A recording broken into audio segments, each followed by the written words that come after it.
hoćemo li ti i ja zauvek imati isti problem? Dok li će biti jedini koji se trudi da ova veza uspe? Evo, vidi, jedva sklapam kraj s krajem, a ti mi uopšte ne pomažeš u tome. Raskidamo. I ćao ljudi, ja sam Saša. Kao osoba koja se uvek trudi da širi samo pozitivnu energiju, osmehe i ljubav prema alkoholu... Šta? Šalim se. Ne širim osmehe. Odlučio sam da pre nego što pređemo na to šta ja ne volim kod putovanja, da vam prvo kažem šta je to što volim. Pa Saša, šta je to što ti voliš kod putovanja? Hvala na pitanju, Saša. Volim to što u inostranstvu vidim moje ime svuda i u svakom izlogu. Kontate? Jel kontate? To je jer se zovem Saša. Tako je, Saša, baci 5. Sabijam ovaj YouTube. Šta radiš? Kako šta radim? Pa sabijam YouTube. I posle me onda mama pita zašto sam potrošio toliko para u šopingu. Pa nisam ja kriv, zvali su me. Učila si me da budem kulturan i da dođem kada me neko zove. Eto ti sad, tamo svi viču Sale, Sale, Sale. I ja moram dođem i provučem moju karticu u znak zahvalnosti. Nisam ja kriv. Pošto za bukvalno 2 dana krećem u Španiju, trebalo bi da se pakujem, a pošto sam veoma domišljat, došao sam na genijalnu ideju, a to je da se pakujem i usput snimim video šta je to što me nervira kod putovanja i pakovanja. By the way, kad vi ovo budete gledali, ja sam već u Španiji, tako da možete me zapratiti na Instagramu, link vam je dole u opisu, čisto da se ja ne bih trudio slika sam za sebe, eto, da vidite. Da tamo na 40 stepeni ne poziram po suncu za bez veze, čisto da ima neko to da vidi. Prva stvar koja me nervira su pravila aviokompanija. Aviokompanije imaju više pravila nego... Nisam mogao da smislim nijedno adekvatno poređenje, pa ubacite vi neko. Tada, evo, učestvujete u kreiranju videa. Ja sam ubeđen da kada bi aviokompanije to mogle, oni bi i nas same merili i klasifikovali kao i sve ostalo. Gospodine, izvinite, ne možete to uvo da unesete u avion, preveliko je.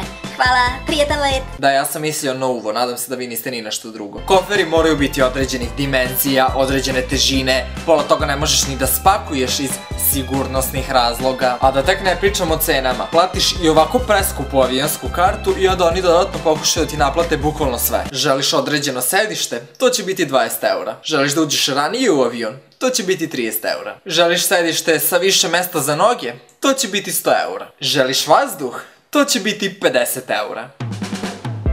Plus PDV.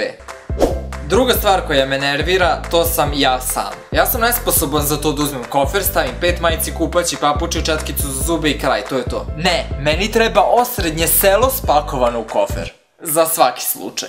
Ključna reč, za svaki slučaj. Ja ću u Španiju, gde će biti 40 stepeni, da ponesem jaknu za svaki slučaj ako zatreba. A pod to ako zatreba se misli ako zatreba za sliku.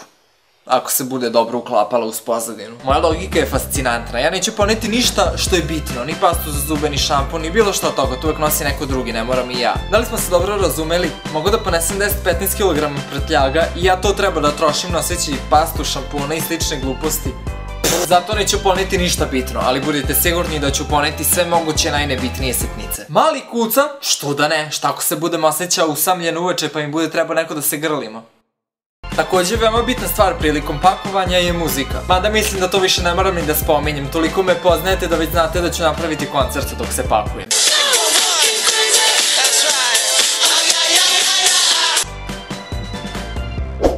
Okej, vreme je za pakovanje.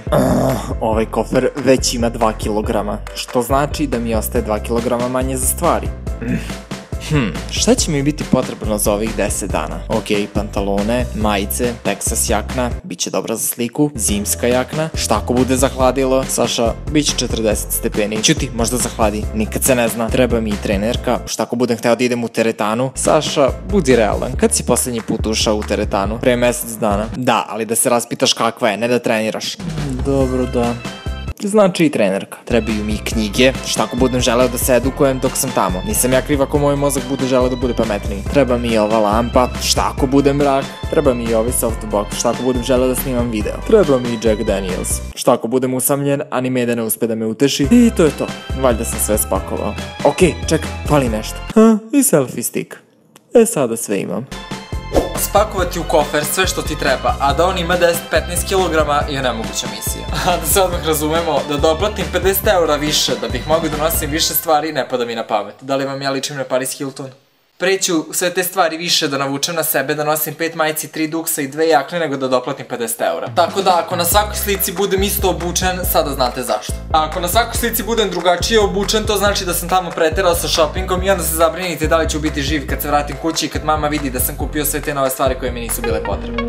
I to je to od ovog videa. Ako vam se svideo, onda obavezno i dole u komentarima želim da podelite sa mnom koje su to stvari koje vas nerviraju kod putovanja. I naravno lupite subscribe, pogledajte moje prethodne klipove i do sljedećeg videa. Poj poj!